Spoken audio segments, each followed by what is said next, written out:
Саламатсыңарбы? Бүгүнкү биздин семинардык сабагыбыз дүйнөлүк көркөм маданият жана балдар риторикасы сабагынан. Ал эми өтө турган темабыз кептин коммуникативдик сапаттары жана маселелери чечендик өнөрдө.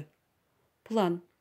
Кептин коммуникативдик сапаттарынын түрлөрү, кеп сапаттарынын изилдениши, чечендик өнөрдөгү кеп сапаттарынын орду.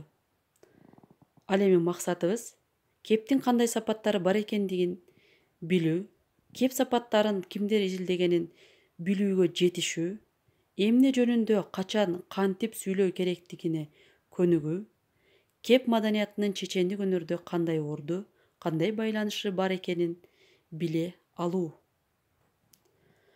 Ал эми жаңы темага түшүндүрүүнүн кажети жок болсо керек, себеби бул семинардык сабак, буга чейин лексика болгон, жазганбыз, өткөнбүз, түшүнгөнбүз. Анда бүгүн ошону толуктоо үчүн, бышыктоо үчүн төмөнкү суроолорго жооп ала алабыз. Кепте кандай сапаттар талап кылынат? Кеп сапаттарынын изилденишине анализ беребиз. Кептин негизги сапаттары кайсылар? Кеп маданиятынын баскычтарын атап өтүңүз. Кеп маданиятынын чечендик өнөрдөгү орду, чечендикке үйрөтүүдө кеп маданиятынын салымы, чечендик кепти үйрөтүүдө мугалимдин талабы эмне? Мугалим чечендикке керек үйрөтүүдө биринчи эмнеге көңүл буруусу керек? Чечендикке үйрөтүүдө биринчи мугалим эмнеге көңүл буруусу керек? Ал эми семинардык сабагыбызды баштадык.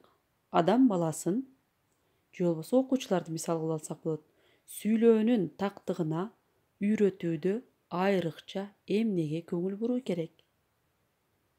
Тактап төмөнкү көпчекиттерди толуктаңыз. Эмне жөнүндө сүйлөй тургандыгы көпчекит ой жүгүртүү. Кептин предметин дагы көпчекит билүү. Тил маданиятын, тилди эрежелерди көпчекит сактоо. Адабий тилдин нормасында дагы көпчекит сүйлөө. Сөздөрдү, сөз айкаштарын, көп маанилүү сөздөрдү, амоним, синоним, антонимдерди көпчекит пайдалануу. Сиз үчүн дагы кандай сунуш же пикириңиз бар? Ал эми окумушту Введенская кепти так айтуу же жазуу үчүн лексикалык каражаттарды тандоого үйрөтүүдө сабакта эмнелерди эске алууну сунуштаган. Алар төмөнкүлөр: сөздүн маанисин, анын көп маанилүүлүгүн, синоним сөздөрдүн түрлөрүнүн чегин, амоним сөздөрдүн чегин, башка сөздөр менен айкашып келүүсүн, эмоционалдуу экспрессивдүүлүгүн, кептин кайсы стилине же түрүнө тиешелүү экендигин, колдонулуш чөйрөсүн жана башкалар. Келгиле анда так жана так эмес сүйлөмдө так эместиктин келип чыгуусун таблицага жайгаштырып чыгыңыз. Эгер сизге түшүнүксүз болуп атса, түшүнүктүү болуу үчүн таблицаны түзөсүздөр, дептериңиздерге 2-ге бөлөсүздөр дагы, биринчи таблицага так сүйлөмдөрдү жазып аласыздар, экинчи бөлүгүнө так эмес сүйлөмдөрдү. Так эмес сүйлөмдөр кандай сөздөр кездеши мүмкүн? Буну биз Сулайман Рыспаевдин изилдөөсүн эске алсак болот. Ал силердин лекцияңарда даяр колдонууга мүмкүн. Кийинки кептин айрым себептерин окуп, таанышып көрөлү. Биринчи, орус тилинен калькаланып которулган көптөгөн сөздөр белгилүү убакытка чейин кыргызча эквивалентин таппаган учурлары дейт. Бул кайсы сөздөр болушу мүмкүн? Аны биз бирден окуп чыгабыз. Экинчи, өзүнүн семантикалык мааниси заттын табиятына туура келбесе да, жасалма мааниге өтүп, айтылган сөздөр кепке сиңип кетпеген учурлар бар. Мындай сөздөр белгилүү убакытка чейин гана колдонулуп, кийинки убакыттарда же болбосо кийинчерээк өзүнөн өзү сүрүлүп жок болуп калат экен. Буга мисалы кайсы сөздөр болушу мүмкүн? Аны да карап көрөсүздөр.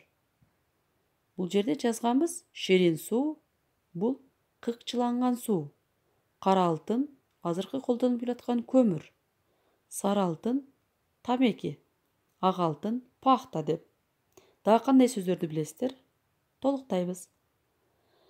Үчүнчү, кыргызча заттын түшүнүгү буга чейин болбосо да, семантикалык жагын чагылдырып, жасалма жол менен пайда болгон айрым сөздөр келегей тартып, бат эле сөздүк курамынан түшүп калат.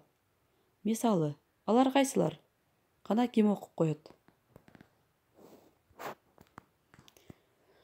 Ал эми төмөнкү суроонун жообун таап, андагы ойду чечмелеп, окутуучунун жообуна дагы жооп кошуңуз деген тапшырма берилди сиздерге.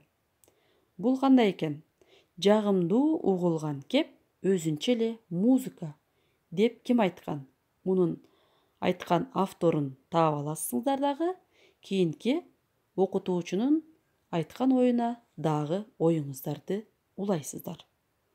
Чындыгында биздин үн комуздун күүсү же музыкалык обон сыяктуу эле. Ар дайым ыргакта турган мамилени талап кылган физиологиялык инструмент сыяктуу. Ал так күүсүнө келгенде гана угармандардын жүрөгүн жылыта алат. Дал ушундай тил кыргыз эли колдонгон тил. Ошондуктан кыргыз эли караңгыда көз тапкан, капилеттен сөз тапкан чечендик кепке ээ болууда. Сүйлөөнүн тактыгы, уккулуктуу ыргактуулугу алдыңкы орунда турары баарыбызга маалым. Себеби кыргыз элинин чечендик кебин, кептин тазалыгын, тактыгын, кыргыз интеллигенциясынын да өзүнүн орду өтө чоң болуп жаткан чыгар. Анда окурман сиздин да оюңузду угуп көрөлү. Окуучуларды чечендикке үйрөтүүдөн мурда эмнеге машыктырсак болот? Сиздин оюңуз. 3-төн кем эмес көрсөтүңүз. Сөздү так айтуу үчүн туура дем алууга үйрөтүү керек. Тазалыгы, көркөмдүгү, бийиктиги да түздөн түз байланыштуу. Бул мисал катары. Мына ушуга окшогон мисалдан сиз 3-өөнү келтиришиңиз керек экен. Себеби биз дайым кыргыз элинде айтып жүрөбүз. Устаттан шакирт өтөт деп. Анда демек мен 2 гана мисал келтирсем, сиздер 3-өөнү келтиришиңиздер керек экен. Жусуп Баласагындын төмөнкү ырын талдоого алабыз. Көп сүйлөбө, а көрөкчө так сүйлө. Төмөн сөздүн оң мааниси бир сөздө. Тил так, башын аман болоор үчүн, сөздөрүң накыл болсо өмүрүң узун. Сөздүн баарын кармап калуу эң кыйын, керектүүсүн эске сактап так урун. Адам көп сөздү тактап сүйлөй билген, мыктысын көкүрөккө таасын илген. Эгерде кимде-ким ийгиликке жетишкиси келсе, ал баарынан мурда үнүн тууралап, так, даана сүйлөөдөн баштоосу керек деген Ломоносовдун оюнун маанисин туюндуруп, текст аркылуу дептерге түшүрүңүз. Кийинки тапшырмабыз Головиндин эмгегинде кептин 10 коммуникативдик сапатын көрсөткөн. Башкача айтканда, кептин 10 сапатты көрсөткүчү түрлөрүн берип өткөндө биз аны аябай лекцияда бирден мисал келтирип санап өткөнбүз. Мына ошолорду кайрадан силер азыр семинардык сабакта кластер аркылуу бересиңер. Мисалы деп мен көрсөтүп койгонмун. Кептин сапаттары, кептин тазалыгы, кептин тууралыгы, андан кийинки дагы 8 сапатын көрсөтөсүздөр. Ал эми үйгө тапшырма. Кыргыз элинин чечендик кебин окутуп тарбиялоочулук маани маңызы, башталгыч класста окуучуларды кантип чечендикке үйрөтө алабыз? Мисалдар. Саламатта калыңыздар, көрүшкөнчө тынч болуңуздар. Тилибиз так, даана, таза, бойдон гана калуусу абзел.